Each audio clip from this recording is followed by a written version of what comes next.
All right, all right. Before we get into the more of the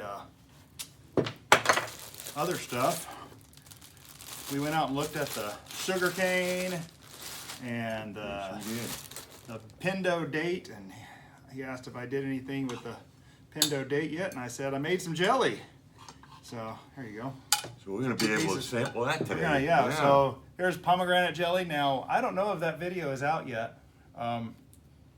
It's kind of funny what happened, but we're going to let you try the good stuff. That's all you need to know. And this is the best thing about harvest. Yes. Digging in. Absolutely. So yeah, we're going to get back to those sunchokes here in just a second. Yeah, you got those soaking in water. There's your, yeah, they're sitting in the water in the kitchen at the moment. So we're just going to go on a rabbit hole here, and I've already tried these, so I know how they are. Ooh, that was a little much. All right, here goes nothing. Here's some. Thank you. I got way too much. So tell me what you think. Oh gosh, that is delicious. Kind of different, isn't it? It is. It tastes like pomegranate. Yeah, exactly. Isn't that wild? Sweet, good, great flavor. I'm doing it just the opposite. Now, Mrs. Bowtie canned all this? Both of these were me. Oh, wow. And this is Bowtie's jelly. Awesome. This is Bowtie's jelly. All right. I'm going the other way here.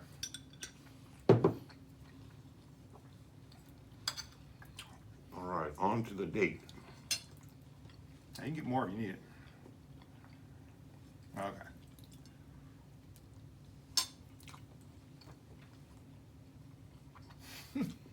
Pomegranate.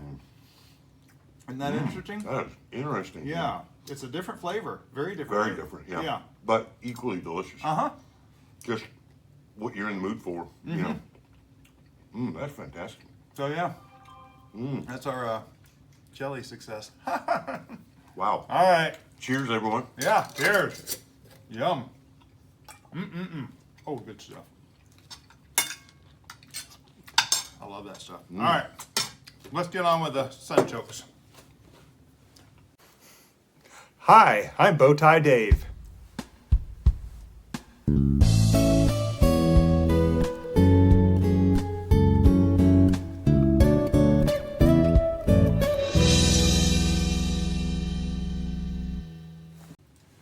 All right. So I hope you enjoyed the first video, harvesting and what was supposed to be cleaning. We talked a lot about cleaning in between all the little crevices and everything, and we also did a first taste, which did not get on video because the sound cut out. So we're going to do it again. Cheers. Yo, we're talking about kind of a cross between a watercress and a potato flavor. Very chewable. And it's a mild flavor. Very mild flavor, yeah. It's kind of the consistency of maybe a firm cucumber is what I thought. I would agree. Yeah. It's got a lot of water in it, which we're going to talk about here because we're about to try to make, emphasis on try, to make a hash brown out of sunchoke. And you can see they're in a large bowl of water because they will oxidize very quickly. Yeah, just like potatoes. We also have a couple of pieces of lemon to acidify the water a little bit. So this is a new video. We have to introduce our guest again. Of course, I'm Bowtie Dave. And hi, everyone. This is Cousin Bowtie Mark. Flew in fresh from his restaurant in Shanghai. Yeah.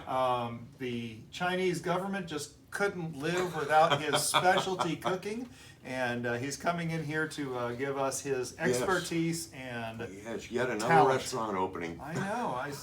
We are so fortunate to have such a celebrity, and his fee was just some artichokes when we're done. So I'm very interesting to be able. His agent would no, he's actually his wife and Mrs. Bowtie. So I guess that makes her Mrs. Cousin Mark. Cousin Bowtie I'll leave Mark. all that to you. They used to work together. You can do that math. Anyway, so we're actually going to do a few recipes. If you haven't seen the video where we harvested the sunchokes, go back to that. I'll put a link down in the description and in the cards, and make sure you see that part. But because that was fun. It was fun. It was like almost finding a treasure chest. It was. When you got down into the ground, it was amazing. Yes, tons of these things in there. I was just amazed. So anyway, first thing we're going to do. In fact, I'm going to swap over to your. We have a few bowls here because we're doing just your tray here. We have a few bowls here because we're going to try to do a few recipes, and we did all our full research and everything, and we've decided we're going to start with this hash brown, and we're going to just go through it and kind of learn together and see if we can figure this out. But the reason why I wanted to do the hash browns first is because I wanted big pieces that I could make the gratings with. So we're going to grate this. Any recommendations, Master Chef? You're doing a great job. I would recommend if you have something automated, Oh yeah. that would be great. It would cut the prep time way down. Yeah, now the fellow on one of the videos we saw had a nice little motorized grater, and well, we just borrowed this from another kitchen, kind of broke in and found what we could. And yeah, any other bigger chunks in there? See if you can find me one more big chunk in there. I'm trying not to grate my fingers. But what we're going to do with the rest of this is we're going to do a recipe on the skillet and a recipe in the oven. That's a good piece. This thing is, so there is a lot of water in this. That's one thing that I've noted here in the education we've had so far and taste testing. So when you're making a hash brown, obviously you want less water. Wow. Need another one? Yeah. We're running out of big pieces. Yeah, we're coming down to the end here. So we're going to have to get some of this water out of this, and we're going to use a small skillet to cook these up and give a good taste.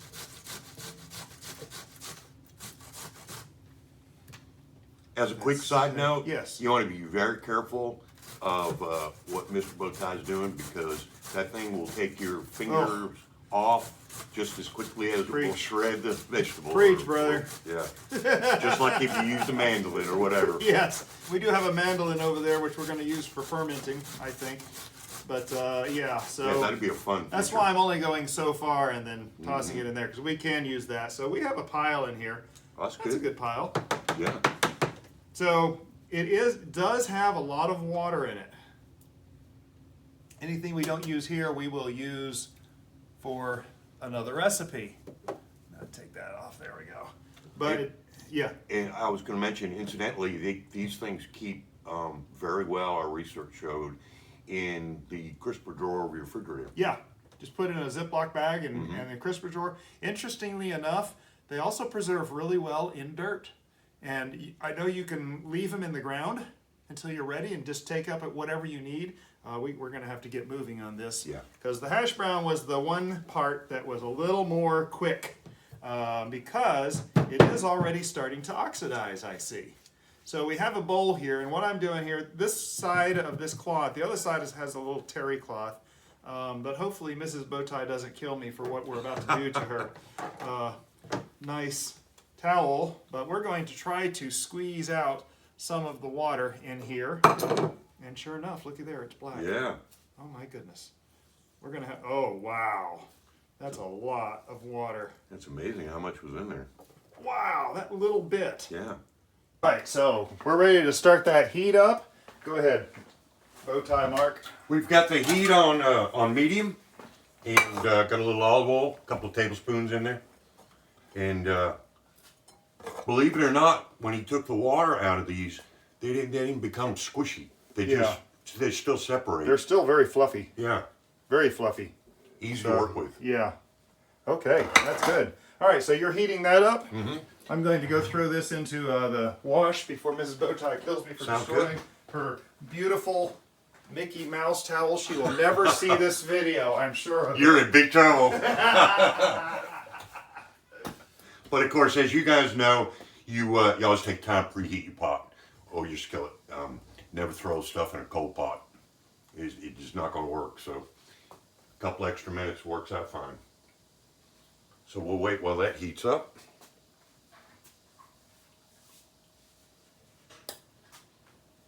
I think the seasoning we've got up in line for this is going to be seasoned salt. So as you guys may know, seasoned salt contains a lot of different seasonings. It's just a really convenient way to kind of season something, and you're going to get all that kind of flavor. Awesome. Yeah. Now we do also have fresh cracked pepper. Perfect. Our consultant recommended if we put anything, we just put a little pepper, but this seasoned salt does all of it. So That's a nice one. yeah. Double as a weapon. Actually, a friend of mine, this is actually a tree that I harvested.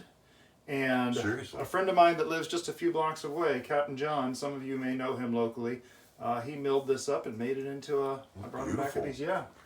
I bring him back occasional pieces of wood. Wow. Don't you love stories behind Yeah, things like that? yeah, it is a beautiful pepper grinder, pepper mill. It really is. So anyway, the way this works, and in our research, is that, and if you've made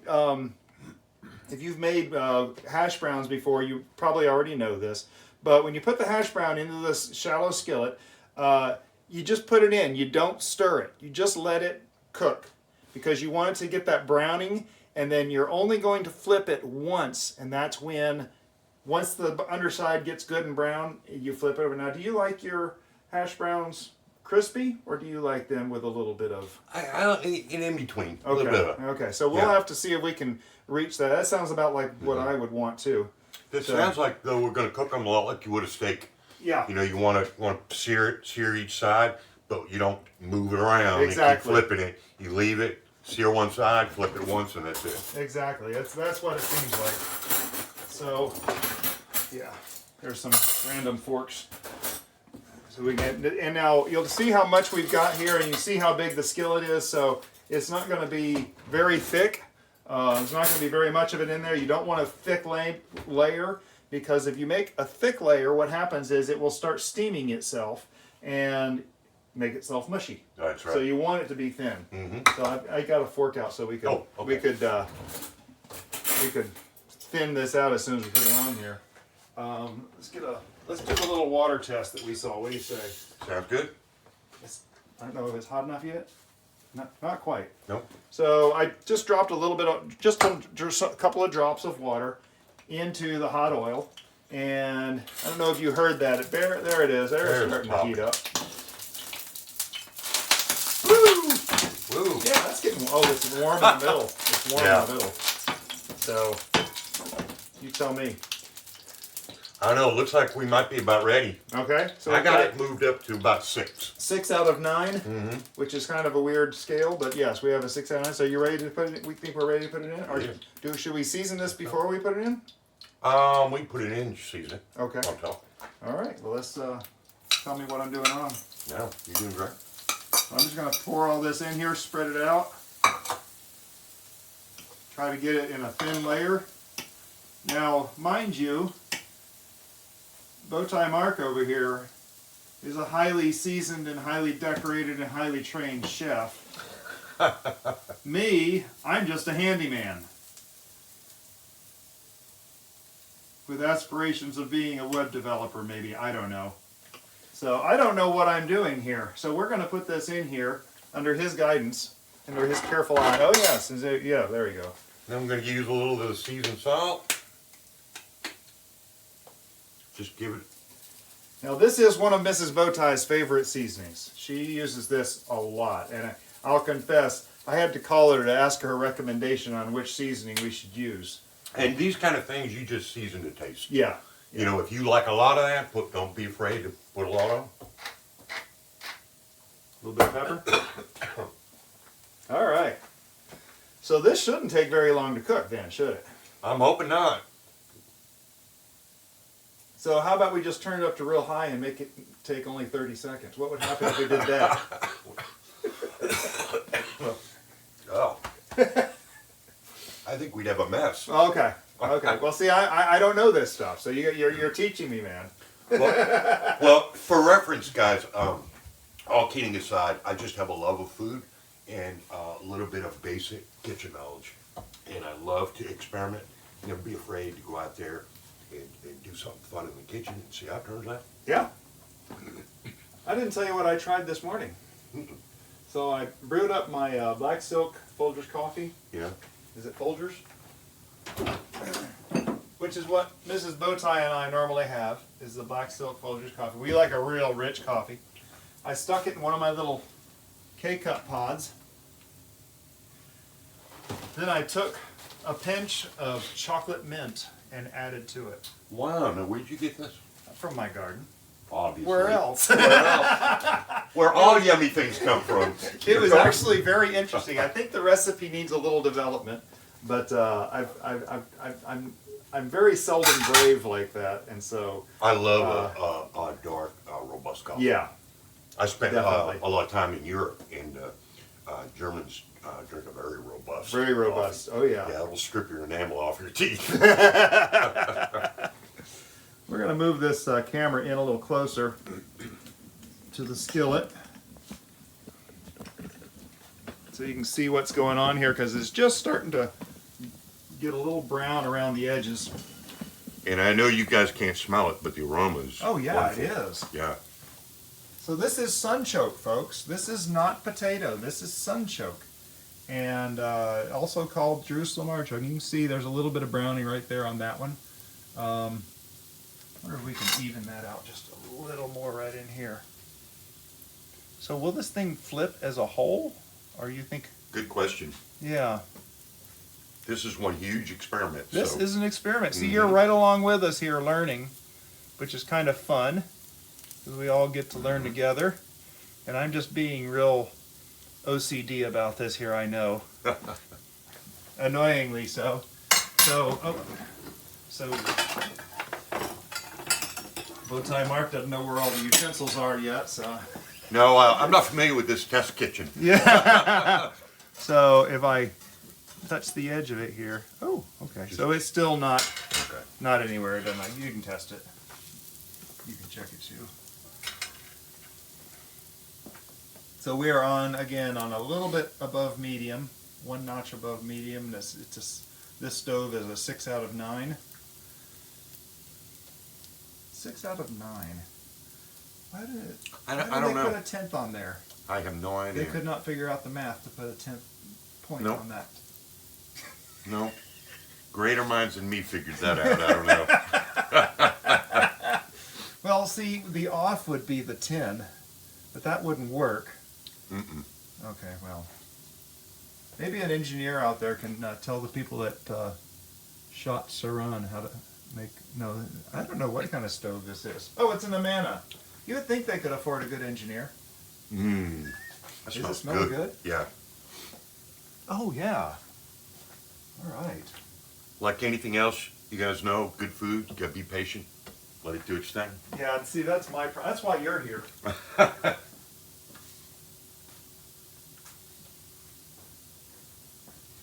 I most definitely am not patient.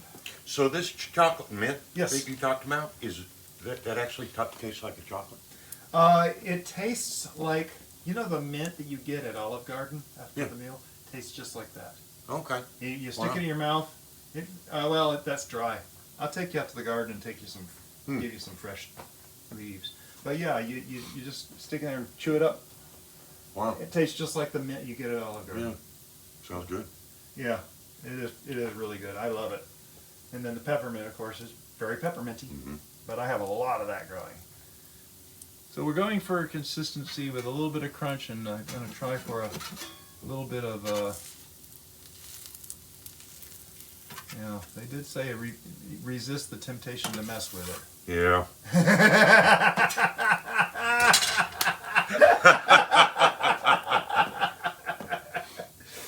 Oh, brother. It does smell good though. It does. Wish we had smell-o-vision. Y'all need to upgrade to the smell-o-vision version of this channel. Smell-o-vision. I don't know. It looks pretty brown. I'm seeing some very brown spots around there. Well, Mr. Bowtie, this is your test kitchen, so flip it when I'm you're gonna ready, sir. See what we do get here. I'm gonna do this part. Ooh! Oh! That's a little done. Little crispy. Little crispy. Okay. So now we know 45 minutes is too long on one side. You know it wasn't 45 minutes. We never call things burned. We just call them crispy. Crispy. There we go. Well, we're gonna try it anyway. Never having cooked with this particular root vegetable, so you know it's all an experiment. Yeah. That's not terrible. Well, it's not going to deter me from eating it. No, it's not going to deter me either. Now, if you didn't catch the first video of this series where we harvested them, we did talk about the fartichokes. I mean the gassy artichokes that we're cooking here, and Bowtie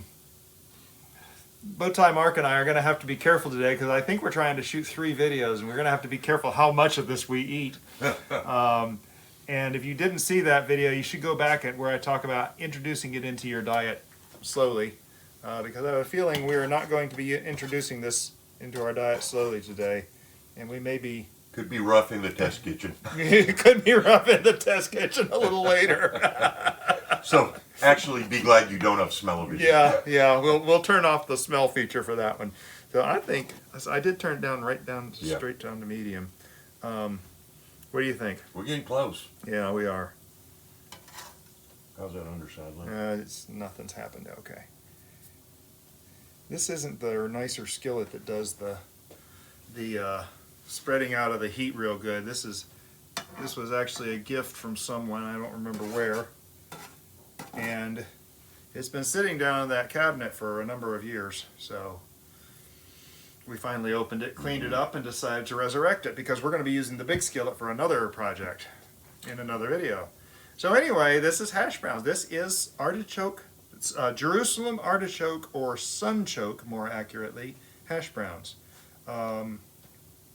Be sure and catch that first video. This stuff is more related to a sunflower, and they were 12 feet tall. That first video, we measured it out, and it was over 12 feet. And has the consistency, it's really quite good. So, all right. Where's your plates? Oh, right there. Yeah. I think we're coming close, aren't we? I think so. Yeah. Oh, look at there. Yep. I think we sufficiently. Oh yeah, there we go. Okay. So we are going to go take this into the other room. Split this up onto a couple of plates, not leave the stove on, and see what we got. All right, so our first recipe, unsupervised, of course, without Mrs. Bowtie or Mrs. Cousin Mark Bowtie. That's right. We're flying off. We're flying on our own here, trying to figure out if we can make some hash browns. All right. Ready? Forks up. Forks up. Here we go. Oh my gosh. That is tasty. Oh my gosh. Oh, the That skillet? is tasty. What on earth? Oh, yeah. Oh, I could eat a plate of these. Wow. Oh, definitely. Well, if you scramble up a couple of eggs, Absolutely. and fry this up? Yes. Oh, that would be wonderful. Now, remember, folks, this is a substitute for potatoes. It doesn't have starches in it. It has inulin, so it's good for diabetics. Yep. Studies show that they're trying to run studies right now that may show that it even prevents diabetes. So there's quite a history on that. Again, go back to the first video of this series to see a lot more information on. Oh, this is really good. Oh, this is fantastic. Oh my goodness. And that seasoning didn't hurt either. No, and I would even say we could have used just a dab more. Wow. Okay. That was a success. That was a success. Well, we gotta eat a lot more artichoke today, so sunchoke today, sorry. Sunchoke tuber. I'm trying to get this accurate, folks, because the Jerusalem artichoke is not the appropriate name, I don't think, but that's what some people call it. Look at the first video to find out why. But so sunchoke is... Sunchoke, I think, is more accurate. But now another, I don't think I mentioned this in the first video, so we'll give you a little more history here. Another thought as to why it got the name Sunchoke, Jerusalem Artichoke, is that when the Puritans came to the Americas, they were entering into what they thought was the New Jerusalem. And so, when they got here and discovered this, they called it the Jerusalem Artichoke. Fascinating. Wow. So the reason I gave in the first video, though, is in my opinion, is the more accurate reason. So, but wow, holy cow, I can't get over that. Good job. I really had no idea. I didn't have expectation. Yeah. I know, right? Yeah. You would not know that's not potato. Yeah, I got to tell you again, it's just like Hashbrowns. Yeah. Yes, we overcooked them up. Yeah, we did. It was an experiment. But a little seasoned salt, put them in medium heat skillet, leave them alone. Wow. Check underneath and leave then them flip them. alone. That's the key thing. Yeah. Because it's naturally you want to pick at it. Poke at it. Yeah. Okay, folks, so this is a rather short video on our first recipe, and hopefully this is coming out soon. If you didn't, I believe this should be coming out on the 16th of November. The first of the October garden tours should have come out last night about 6 p.m. And the second and third parts are coming up in the next couple days, but we're going to intermingle some of these Jerusalem Artichoke, we're going to call them Sunchoke videos along with it. So if you enjoyed this, if you learned anything from it, be sure and hit the thumbs up on the video. Please subscribe to the channel to keep up with the next at least two parts. I think there might be 3 or 4 parts. We're going to be looking at a skillet recipe. We're going to be looking at an oven recipe. Mm-hmm. Do you think we're going to get the fermented stuff done today? I don't know about today, but the fun thing is we can, we'll get to it. Yeah, we're going to get to fermenting, and then we're going to end up with eventually Rachel Ray's potato and sunchoke soup, which, it looks fantastic. So good. Oh my goodness, I'm excited. So be sure and subscribe to the channel to stay up with the videos that are coming up. And thank you for watching thus far, and as always, what do I always say? Have a blessed day. There we go. We got you on board. All right. Bye, everyone.